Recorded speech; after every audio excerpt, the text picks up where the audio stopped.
Hey loves, this is a monostrap dress with front slit. I bet you'd like to know how I achieved it. Subscribe and please keep on watching as we dive into the video.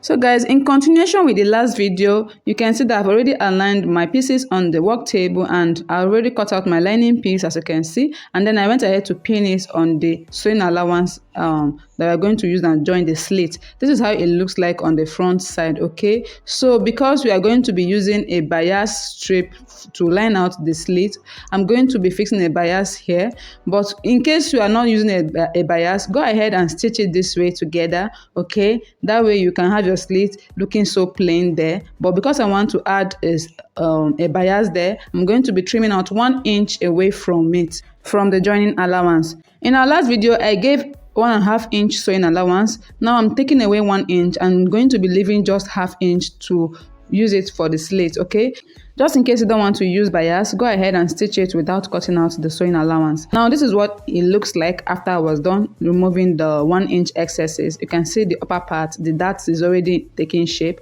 Now the next thing I'm going to do is to turn it the right side facing each other. Okay, this little piece here, I'm going to stitch the lining together with it by 1/2 inch at the lower part, and then before stitching the inner part by 1/2 inch, I'm going to bring the lining a bit upward to match with the length and then stitch it. Then for this other side, I'm just going to leave it that way because I'll be closing it with the bias. Now this is the strip of fabric I want to use for my bias. If you don't have a bias, just go ahead and cut a long strip like this by 1.5 inch or 1 inch. Then go ahead and use it to turn it out like this to be facing outwards, just like this. Okay, then after you're done stitching it from the back, go ahead and top stitch.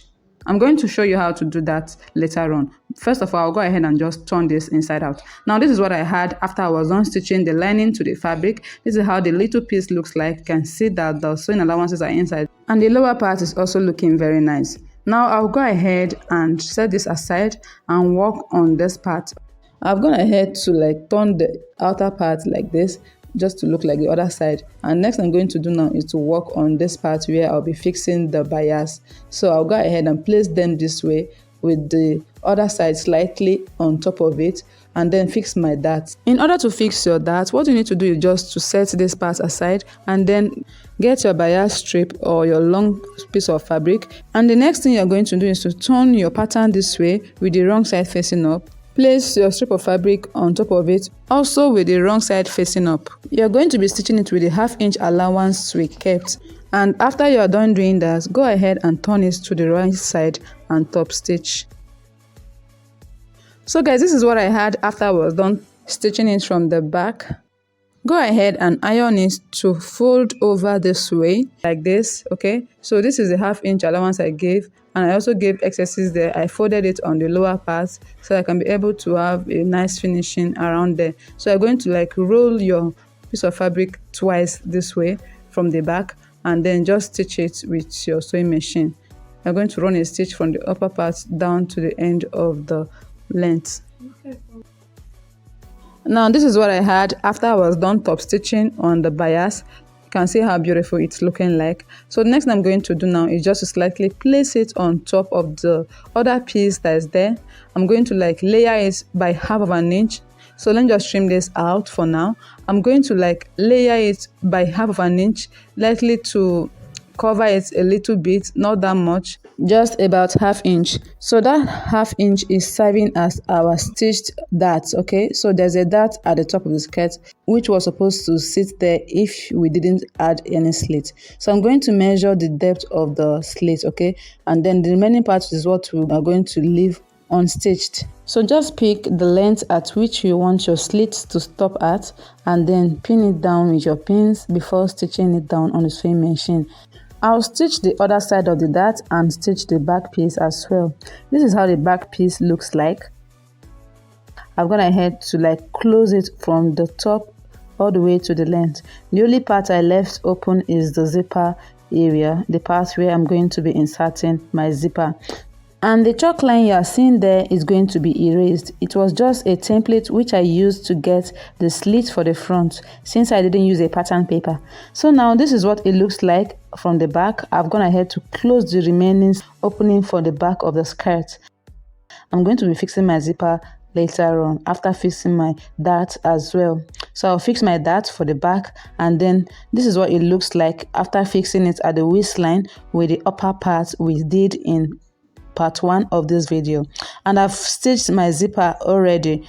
See how beautiful it's coming together. You can see the shoulder lines have been fixed, and then what is left now is just to close it at the sides. I'm going to align it together, the right sides facing each other, and then stitch it by the sewing allowance we gave when we drafted the pattern. So I gave 2 inch, and I'm going to be removing his allowance before stitching. This is how beautiful it came out looking like. I've gone ahead to press it on the ironing table. I'll fold in this end part of the zipper and then work on the sleeve. So to draft your sleeve, you can see clearly that one of the sleeve is full and the other side of the sleeve is an off shoulder. And as you can see, I didn't entirely close up the armhole, so I'm going to use that to fix the sleeve later on. So I'm going to show you guys what is left for me to complete this sleeve. This is what I cut out when I was drafting the monostrap neckline. Okay, this is the remaining part of the pattern I took out. So placing my tape rule on it, I'll take away the shoulder allowance, and then what I have is 5 inches. So I'll go ahead and measure my sleeve and take away 5 inches for the cap sleeve, hence the off shoulder sleeve. Okay, so this is what I'm going to take out for the sleeve. I'll show you guys in a bit. So get your leftover fabric. What you're going to do is to fold it over in a slant pattern like this, in a bias pattern like this, and then place your tape rule and measure the length of your sleeve like this. So the width of the sleeve is determined by how much fabric you have folded. So I'm going to mark the elbow length and the length of the sleeve, and then I'm going to connect it into a straight line with the ruler.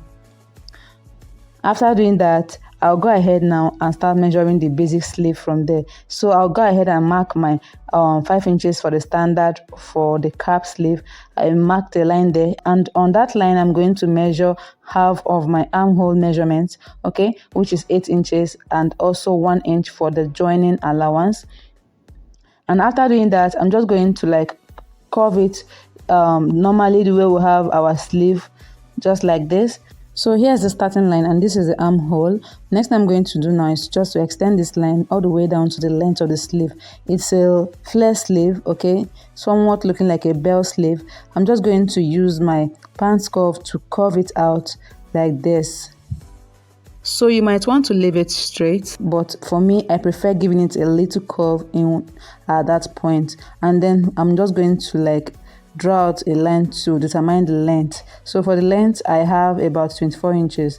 I already gave extra 1 inch for the hemming allowance. I'm going to cut it right now. So guys, you might want to use this particular sleeve as a template to get the off shoulder sleeve, but I'm going to draft that from the scratch and show you guys how to actually draft an off shoulder sleeve. Now all you need to do is to place the first sleeve you drafted on another folded fabric, and this is what you have. After doing that, just go ahead and take away a few inches horizontally from either of these sleeves. So to do that, place your tape rule this way on one of the sleeves and measure the inches you want to take out. Remember I said 5 inches, so it's not going to be up to that amount, except you want your sleeve to be falling and draping away from your arm. So just go ahead and mark about 4.5 inches there, and then add ½ inch to fold it and turn it as a hem, okay, and then cut it off after adding your hemming allowance. All right, then just go ahead and notch the midpoint so that you won't get confused on which part is the middle. Just have to have a guide there. Okay, and then notch the other normal sleeve as well, and then go ahead and fix it. This is how it looks like after I was done fixing. With that being said, we've come to the end of the tutorial.